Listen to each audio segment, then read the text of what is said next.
প্রাথমিক ও মাধ্যমিক বিদ্যালয়ের শিক্ষার্থীদের বিনামূল্যে বিতরণের বই খোলাবাজারে বিক্রি ও মজুতকারী চক্রের 2 সদস্যকে গ্রেপ্তার করেছে গোয়েন্দা পুলিশ। অভিযানে 2 ট্রাক ভর্তি 10,000 বই জব্দ করা হয়। গোয়েন্দা কর্মকর্তা জানান, কোমলমতি শিক্ষার্থীদের বিনামূল্যে বিতরণে বই সংকটের মধ্যেও সক্রিয় এই চক্র। মজুত চক্রের মূল হোতা 10 বছর আগেও একই অভিযোগে একবার গ্রেপ্তার হয়েছিলেন। আরও জানাচ্ছেন মহিম মিজান।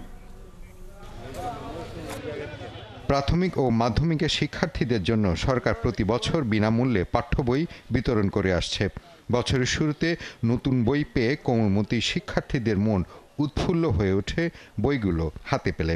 তবে এরই মধ্যে কয়েকটি চক্র শিক্ষার্থীদের মাঝে বিনামূল্যে বিতরণের সেই বই অবৈধ মজুদের মাধ্যমে খোলা বাজারে বিক্রি করছে।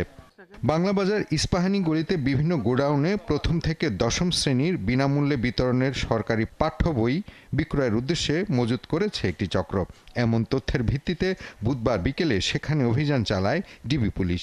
অভিযানে জাতীয় শিক্ষাক্রম ও পাঠ্যপুস্তক বোর্ডের ছাপানো প্রথম থেকে 9ম শ্রেণী পর্যন্ত বিভিন্ন বিষয়ের 10,000 বিনামূল্যে বিতরণের সরকারি পাঠ্য বই জব্দ করে তারা। যেখানে একটা চক্র আছে, যে চক্র পরিবহনের সময় যে বইগুলো নিয়ে যায়, সেখান থেকে অতিরিক্ত যে বই, সেই বইগুলো ফেরত এনে খোলা বাজারে তারা বিক্রি করে এবং খোলা বাজারে এই যে অসাধু চক্র তারা সেখানে জমা রেখে পরবর্তীতে তারা বিভিন্ন জায়গায় সেটা উচ্চ দরে বিক্রি করে থাকে। পুলিশ বলছে, চক্রটির সাথে মাওসি বা ছাপাখানার কেউ জড়িত রয়েছে কিনা তা খতিয়ে দেখা হচ্ছে।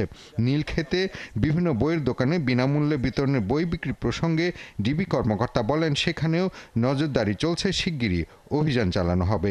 আমরা তথ্য পেয়েছি যে বিভিন্ন জায়গায় খোলা বাজার আছে, তা আমাদের তথ্যের ভিত্তিতে আমরা যখন নিশ্চিত হয়ে আমরা সেখানে অভিযান পরিচালনা করব।